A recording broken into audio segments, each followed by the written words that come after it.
Commander Leveilleur, it is both an honor and a pleasure to meet you. I am Emeric, Lord Commander of the Temple Knights. Alphino Leveilleur, at your service. Your reputation precedes you, Sir Emeric. I think we will find that we have much in common.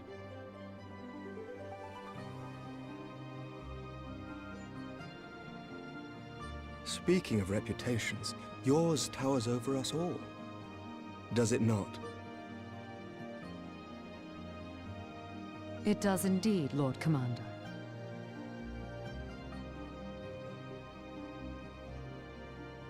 I am not too proud to admit that I have followed your activities with an interest bordering on fascination. Full glad was I to learn that you would be joining us. Now then, shall we begin?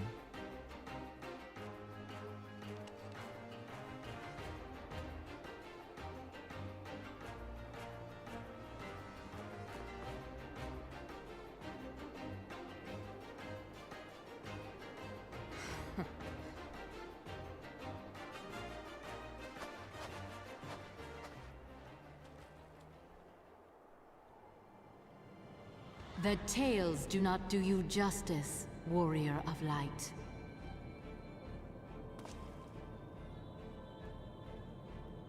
Yes, I know who you are, and you know who I am.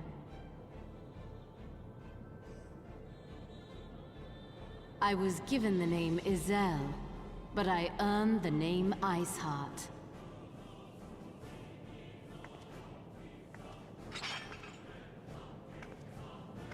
This endless cycle of hatred, of bloodshed, of sorrow. You would see it continue, O noble warrior of light. I would not. I will not. I will bring an end to this war between dragon and man, no matter the cost. In time, you will come to understand that what we do for the greater good. For Eorzea, for Hydaelyn.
You should never have come here, warrior of light.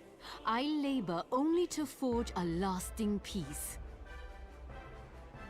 A peace you would deny us out of ignorance and blind faith. No matter. If it is our fate to be at odds, then it is mine to strike you down. We whom gods and men have forsaken shall be the instruments of our own deliverance. Partake of my flesh. Fill this vessel with your light. Walk amongst your brothers and sisters once more. O Saint Shiva, still the hatred within our hearts and bless us with eternal grace.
Fool.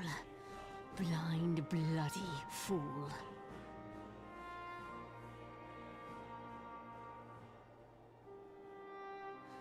You, of all people, should understand the suffering war begets. That no sacrifice is too great if it brings an end to the violence. Mine is the righteous cause.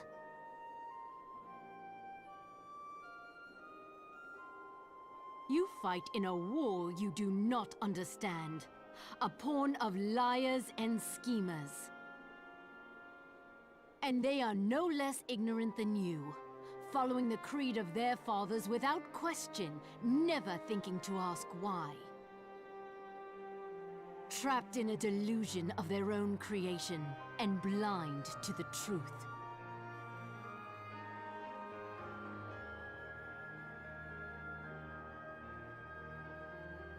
Warrior of Light, redemption is not beyond us. We who walk before may lead those who walk after. Seek the Keeper of the Lake. See with eyes unclouded.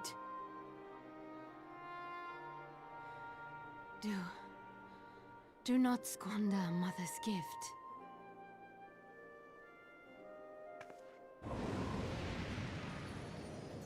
Hear, feel, think.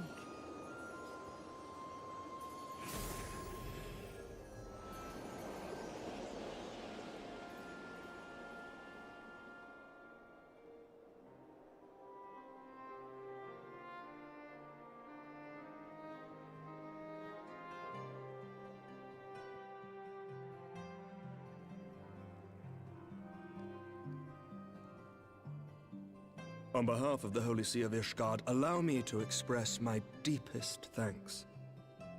Never before have we been required to contend with a primal. Indeed, there were fears in some quarters that our knights might not be equal to the task. From what we have now learned of these beings, I can say with certainty that we would have lost a great many men had the Scions not intervened.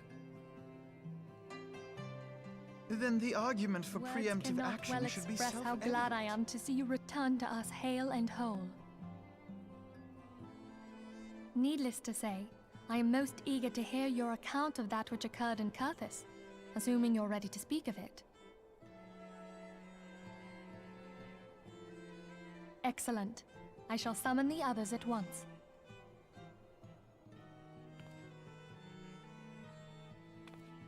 Icehearth used her own body as a vessel for a primal soul? Master Louisoir's writings make no mention of such a possibility. Can we be certain this entity was a primal? As certain as we can be that good King Mogulmog XII was a primal, I should think. Both were ostensibly summoned. Let's not quibble over definitions. Of more concern is the implication that Icehearth retained her will, even after she was possessed. We are talking about a mortal, wielding the power of a primal. It can't possibly be that easy, can it? There must be some sort of sacrifice required. Or maybe she's just special? About Iceheart's final words to you. Hear, feel, think. Hydaelyn speaks to her as well. If Icehearth is blessed with the power of the Echo, she will doubtless have used it to further her goals. Or could it be that it was a revelation granted her by the Echo which first set her on this path? She did say that the Ishgardians were blind to the truth. Do you think she has knowledge of the origins of the Ishgardian-Dravanian War? It would do much to explain her unwavering conviction. Did not the Lady Icehearth implore thee to seek the Keeper of the Lake? And did she not imply that in so doing thou wouldst come to see with eyes unclouded? Midgard Zoma was a king amongst kings who reigned for centuries on end. But he is dead and his wisdom lost to the ages. Unless the Ishgardians' fears are well founded. It would seem we have yet another reason to stand watch over the Keeper of the Lake. For a mercy, we are well positioned to do so. Icehearth, Shiva, Ascians, and Midgard Zoma. I shudder to think how they're all connected.